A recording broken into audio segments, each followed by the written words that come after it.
Hello guys, ഇന്നെൻ്റെ പിറന്നാളായിരുന്നു കേട്ടോ. രാവിലെ എണീറ്റ് കുളിച്ച് അമ്പലത്തിൽ പോയില്ലെങ്കിൽ അതെങ്ങനെ ഒരു പിറന്നാൾ ദിവസമാവും അല്ലേ? കുഞ്ഞിലെ തൊട്ട് ശീലിച്ചുകൊണ്ടായിരിക്കാം അമ്പലത്തിൽ പോകാത്തൊരു പിറന്നാൾ ദിവസം എനിക്ക് ചിന്തിക്കാൻ കൂടി പറ്റില്ല കേട്ടോ. പിറന്നാൾ ദിവസം അമ്പലത്തിൽ പോയില്ലെന്ന് അമ്മ എങ്ങനെ അറിഞ്ഞാൽ പിന്നെ ചോദ്യമായി പറച്ചിലായി.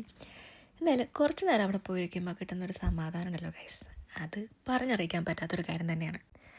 എന്തൊക്കെ സ്ട്രെസ് ഉണ്ടെങ്കിലും പിറന്നാൾ ദിവസം മാക്സിമം ഹാപ്പി ആയിരിക്കണം എന്നുള്ളതാണ് എൻ്റെ ഒരു പോളിസി. നമുക്കിഷ്ടമുള്ള ഭക്ഷണം കഴിച്ച് നമുക്കിഷ്ടമുള്ള സ്ഥലങ്ങളിലൊക്കെ പോയി നമുക്കിഷ്ടമുള്ളവരുടെ കൂടെ ഹാപ്പി ആയിട്ടിരിക്കുന്നതിനുപരി വേറെ എന്ത് സന്തോഷമാണ് നമുക്ക് സ്വയം നമുക്ക് കൊടുക്കാൻ പറ്റുക.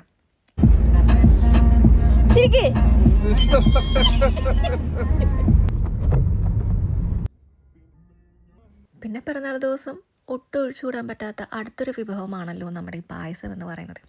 സത്യം പറഞ്ഞാൽ അമ്മ ഉണ്ടാക്കുന്ന പായസത്തെ ഒരുപാട് മിസ് ചെയ്തിട്ടാണ് ഞാൻ ഈ പായസം ഉണ്ടാക്കിക്കൊണ്ടിരുന്നത്. പക്ഷേ ട്വിസ്റ്റ് എന്തായിരുന്നു വെച്ച് കഴിഞ്ഞാൽ ഈ പായസത്തിന് അമ്മ ഉണ്ടാക്കുന്ന അതേ ടേസ്റ്റ് തന്നെയായിരുന്നു. കണ്ണ് നിറഞ്ഞു പോയി ഗൈസ്. അപ്പോൾ അത്രയ്ക്കുള്ളൂ. അടുത്ത വ്ളോഗ് കാണാം. ബൈ.